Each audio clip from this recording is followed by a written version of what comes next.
Pure food regulation 2018 में जारी किया गया है।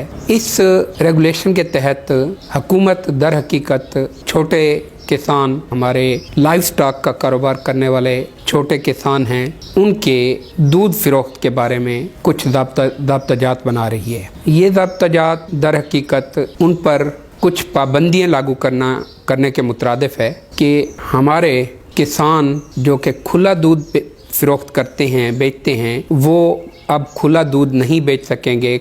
खुला दूध बेचना क्योंकि मुज़र सेहत है, इसमें जरासीम होते हैं और ये इंसानों के लिए, ये उनकी सेहत के लिए कतन मुज़र है। ये कानून साजी दर हकीकत जिस तरह से की गई है उसके पेश नज़र WTO के कवानीन हैं और उनका सबसे ज़्यादा फ़ायदा तरक्की याफ्ता ममालिक लेंगे, कॉरपोरेट कल्चर लेगा, हमारी मईशत पर, हमारे गरीब छोटे किसानों पर और हमारे लाइव स्टॉक का छोटा कारोबार करने वाले लोगों पर बेहतर असरात मुरतब नहीं होंगे। जो हमारा नेचुरल प्रोडक्ट है, हम एक तो उससे महरूम हो जाएंगे और दूसरा हमारे जो नेचुरल तरीके से यहाँ बनाए जाने वाले प्रोडक्ट जिसके बाई प्रोडक्ट से बहुत से कारोबारी लोग वाबस्ता हैं, उनके लिए भी ये नुकसानदेह है और इसका हमारी मईशत पर भी बराह रास्त असर पड़ेगा। ये कानून साजी मेरे ख़्याल में हमारे इस गरीब किसान और गरीब मज़दूर के लिए कतन बेहतर नहीं है। गवर्नमेंट को इस हवाले से दोबारा सोचना चाहिए। इनके ज़मीन, कारोबार और लाइव स्टॉक के निज़ाम को बेहतर तौर पर मजबूत करना चाहिए, ना कि ये कानून साजी हमें उनके ज़ेरे असर करनी चाहिए। अब देखना ये है कि डेवलपिंग कंट्रीज़ में ये ट्रेंड क्यों डेवलप होते हैं। वो ममालिक जिन्होंने WTO के साथ मुआहदे पर साइन किए हुए हैं, तो WTO के बड़े सरमायादार, बड़े कारोबारी हजरात, कॉरपोरेट कल्चर के टाइकून ये प्रेशर डेवलप कर लेते हैं कि जी कानून साजी ऐसी ही करनी चाहिए जिसका बराह रास्त फ़ायदा उनको हो, क्योंकि अब आप साइन करके एक सिग्नेटरी की हैसियत से अब आप इस मुआहदे के ताबे हो गए, लिहाजा आपको तमाम कानून साजी भी उसी तरह से करनी चाहिए जो WTO की तरफ से डायरेक्शन आए। तो वो डायरेक्शन जो दे रहे होते हैं वो डेवलप्ड कंट्रीज़ के बड़े टाइकून कॉरपोरेट कल्चर के मफादात के लिए होती है, ना कि वो हमारे किसान और हमारी ख़वातीन और हमारे छोटे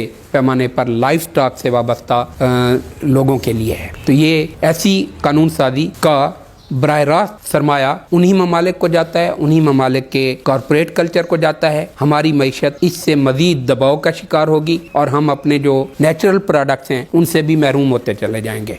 जहाँ तक हुकूमत पर एक प्रेशर डेवलप करने का ताल्लुक है, तो उसके हवाले से ज़रूरी है कि कुछ तहरीकें लोकल सतह पर जन्म लें और मज़दूर किसान खुद प्रेशर ग्रुप्स बनाएं, वो हुकूमत पर ये दबाव डालें कि वो इस तरह की कानून साजी करने से पहले अपने लोकल गरीब मज़दूर किसानों के मफादात, माशी मफादात को प्रॉपर तरीके से देखें, उनके हक में कानून साजी करें और ऐसी कानून साजी जो उनसे उनका रहता सहता कारोबार भी छीन रही है उससे गुरेज किया जाए, ना कि हमें वक्ती फ़ायदा देखते हुए कि जी ये अगर हम मुआहदे कर रहे हैं तो इन मुआहदों का बराह रास्त असर हमारी मईशत पर मुस्बत पड़ेगा। ऐसा कोई मुस्बत असर नहीं पड़ेगा, क्योंकि उसके मुतबादिल हम अपने गरीब किसानों को बेरोज़गार कर रहे हैं। जहाँ तक कॉरपोरेट कल्चर और सरमायादाराना निज़ाम की फ़िलासफ़ी का ताल्लुक़ है, तो उसमें हर सूरत एक नुक्ते नज़र और एक फार्मूले पर वो काम करते हैं।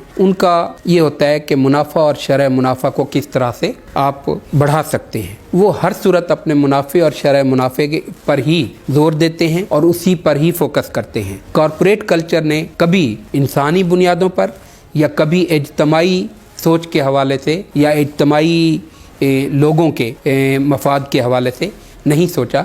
इसलिए ये ज़रूरी है कि छोटे पैमाने पर अगर ये आवाज़ उठाई जाए और लोकल सतह से ये आवाज़ उठाकर एक बड़ी तहरीक की शक्ल में इसको ढाल दिया जाए, तो ये मुमकिन है कि हमारी आवाज़ सरमायादारी का जो प्रॉफिट ओरिएंटेड फ़िलासफ़ी है उससे जान छूट सके।